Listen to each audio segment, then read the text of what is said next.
All right, so I'm going to try to outline how we might go about doing this problem, where it's basically saying, essentially this dam is heavy enough so that it prevents the being overturned by the forces that the water is going to act on it.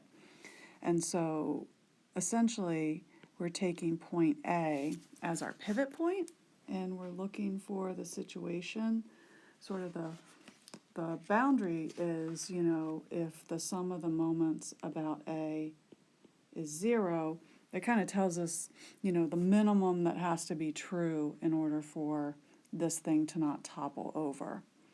Now, the idea, what makes this difficult is trying to, figure out what are all the forces that are going to produce moments about point A. And breaking it into different pieces is what's going to make it helpful. So first of all, we're just going to start with the dam. And the dam has a trapezoid shape, but it would be better to separate it into a rectangle and then also the triangle.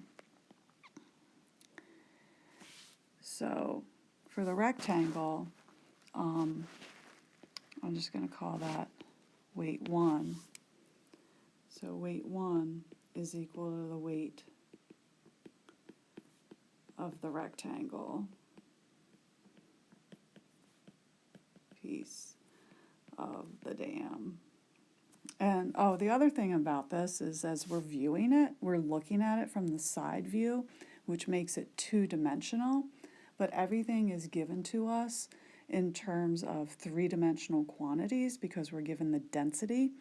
And so we're just going to assume, to make things easier, that the depth is equal to 1 meter. That's not really very realistic, but what it does is that's going to be a common factor in all our calculations, so it actually doesn't really matter what we say the depth is because it would just factor out of all our values anyway. Making it 1 makes it a lot easier to do our calculations. So basically things that we're going to need to find for each force that we identify is what is the force, and then what will be the distance from the pivot point, the moment arm essentially. So we'll first look at W1 and X1.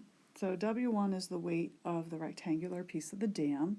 So we would use the density of the concrete times the A, which is the width of the rectangle, and the height.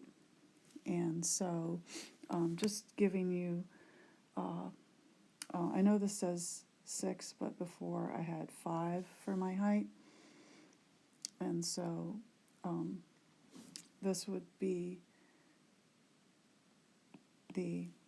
and then actually, honestly, I should also write B if I'm going to call that the depth is B. So that would be equal to the 2.5 times 10 to the third. Is that grams? Oh, yeah, kilograms per cubic meter times A, which was 2, times height, which for me was 5, and then 1. And so I found the weight for me was 4.9. Sorry. Oh, and then times G. And that is 2.45 times 10 to the 5th newtons. The location for this one is just half of A, which for me would just be 1 meter. Now, I'm going to say the triangle is W2.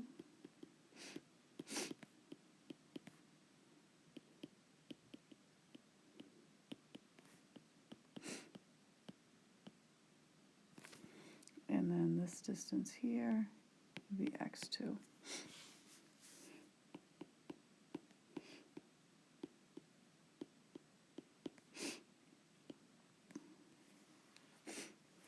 So W2, I should have put a G up here, is going to be the density of the concrete times 1/2 the base, D minus A, times the height, H, times G, times the depth, which is just 1. So it's 2.5 times 10 to the third times 1/2, D minus 2, because for me A is 2, the height for me is 5, 9.8 is gravity, and B is just 1. And so that is my weight of my rectangular portion, which for me is 6.125 times 10 to the fourth times D minus 2 newtons. My X2 is going to be A plus 1/3 of D minus 2. So that's going to be equal to 2 plus 1/3 D minus 2, because that's where the centroid of that triangle would be 1/3 of the base away from the right-hand portion of my triangle. Okay, so those are 2 of my terms. And let's go and look at the next thing. Now, what we're going to do is we're going to take the pressure due to the water and divide it into 2 different things. There's going to be a force down due to the weight of the water, and then we're going to kind of think about the pressure acting horizontally, which is going to be a loading function. The idea is that, of course, the pressure would actually act normal to that face, but if we break it down into horizontal and vertical components, it's just going to be easier to work with. So the force down is the weight of the water, and it's a triangle of water.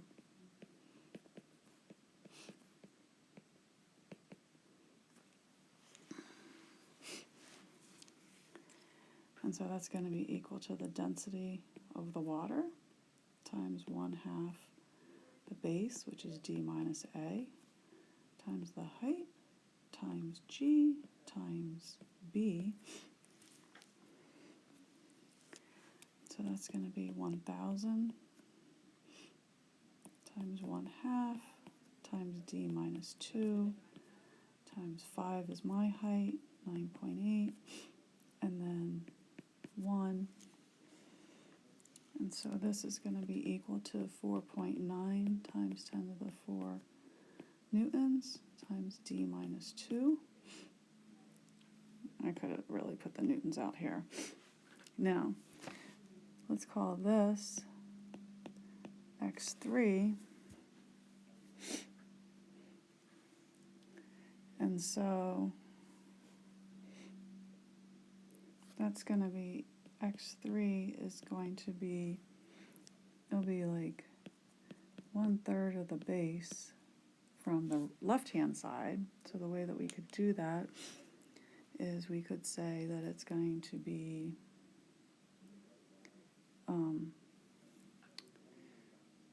A plus 2/3 of the base. Sorry, that's D minus 2. So that's equal to 2 plus 2/3 D minus 2. So that's the moment arm for that. And here, finally, we have the force horizontal goes to the distributed load of the pressure. And if we use it, W is the height at the base, which is just really equal to the pressure at the bottom of the dam.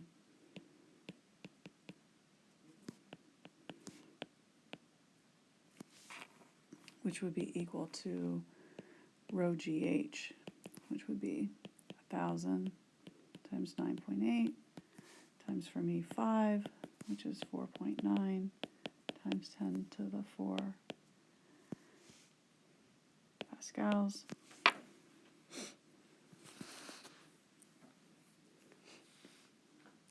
So the total force is going to be equal to the area of that triangle. The triangle that we would form by the distributed load of the pressure, which is going to be equal to 1/2 the base, which is h, times the height, which we're kind of looking at it from the side view. So the height is the 4.9 times 10 to the 4 pascals, which is equal to 1.225 times 10 to the 5th newtons. And then what would be that value? So now that, since it's looking at it for that moment arm, because of the way it acts to the side, we're looking for a moment arm that's measured vertically. So I might call this Y. What should I call it? I'm going to still call it Y4. So the location of that is going to be 1/3 from the bottom. So it's going to be h over 3. So for me is 5/3. So let's just kind of write out, sorry.